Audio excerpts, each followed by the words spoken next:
भी बोला था, एक पेन ऑफ डिसिप्लिन होता है, एक प्लेन ऑफ रिग्रेट होता है। तो आपको पेन ऑफ डिसिप्लिन होना चाहिए, यानी प्यारे दोस्तों सिद्धांतों का दर्द होना चाहिए या अपने अनुशासन का दर्द होना चाहिए। अनुशासन का मतलब रोज सुबह टाइम से जागना, पढ़ाई करना, सपनों के लिए आगे बढ़ना, निरंतर अपने छोटे मोटे जो आपके मन में उतलाताएं आ रही है उनका दमन करना और अपनी पढ़ाई को आगे की तरफ ले जाना, ये डिसिप्लिन का दर्द है। इसलिए आपको जिंदगी में कभी प्लेन ऑफ रिग्रेट नहीं होगा, यानी पछतावे का दर्द कभी नहीं सताएगा कि काश मैं उस टाइम पढ़ लेता तो ये हो जाता। यानी पछतावे का दर्द से बचने की कोशिश करनी है, दुनियादारी की चीजों से अलग रहना है। ध्यान रखिएगा, एक बहुत बढ़िया एग्जांपल मुझे याद आ रहा है कि सबसे ऊंची उड़ान बाज की होती है।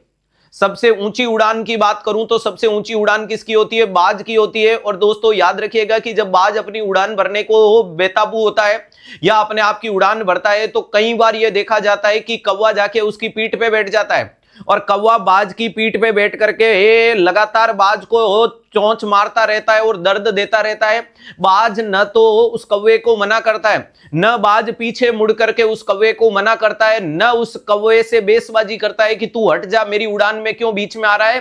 बाज अपनी उड़ान भरता रहता है और बाज जैसे ही अपनी जरूरत से ज्यादा ऊंचाई की तरफ जाता है और इतना ज्यादा हवा का तेज बहाव होता है कि कौवा वहां टिक नहीं पाता और कौवा वहां से औंधे मुंह नीचे गिरता है। क्यों? ये बाज को पता था कि मेरी उड़ान सबसे ऊंची होने वाली है और जब मैं अपनी उड़ान की चरम सीमा पे पहुंचूंगा तो मेरी पीठ पे बैठा हुआ कौवा वैसे ही नहीं टिक पाएगा। तो अभी मैं उस कौवे को समझाने में, उस कौवे को डराने में, उस कौवे को धमकाने में अपना समय क्यों खराब करूं? क्यों अपनी एनर्जी को वेस्ट करूं? जो मेरी हाईएस्ट एनर्जी है, जो मुझे ऊंचाई तक ले जाने वाली है, उस एनर्जी को कौवे को टोका टाकी में मना नहीं करना है। सेम चीज आप लोगों की उड़ान है। आप जब अपनी ऊंचाई के पीक परवान पे चढ़ोगे तो आपकी पीठ पे बैठे हुए तमाम ये रिश्तेदार, तमाम ये पड़ोसी, तमाम वो लोग जो कौवे का काम कर रहे हैं और तुम्हें नोच मारने का काम कर रहे हैं, वो सब गिर जाएंगे, औंधे मुंह गिर जाएंगे। तो आज कृपया उनके लिए समय खराब नहीं करें।